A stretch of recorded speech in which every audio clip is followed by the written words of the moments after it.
మన హైదరాబాద్ లో కొన్ని వందల సంవత్సరాల క్రితం ఒక గుట్ట పైన శ్రీ వెంకటేశ్వర స్వామి స్వయంభూగా వెలిసారు.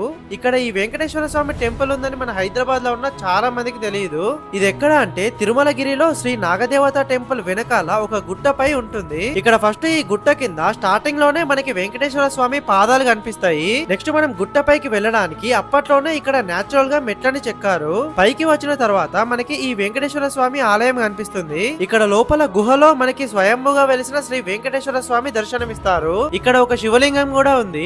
దీని పక్కనే ఒక పాత కోనేరు కూడా ఉంది. ఇందులో చాలా చేపలు ఇంకా పాములు కూడా కనిపిస్తున్నాయి.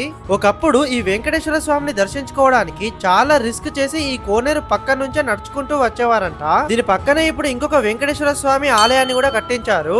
ఈ ఆలయం ముందే కోనేరు మధ్యలో ఒక ధ్వజస్తంభాన్ని కూడా ప్రతిష్ఠించారు. ఇంకా ఈ గుట్టపై నుంచి లొకేషన్స్ చాలా బాగున్నాయి. నిజంగా హైదరాబాద్ లో ఇంత మంచి పీస్ఫుల్ టెంపుల్ నేనైతే చూడలేదు.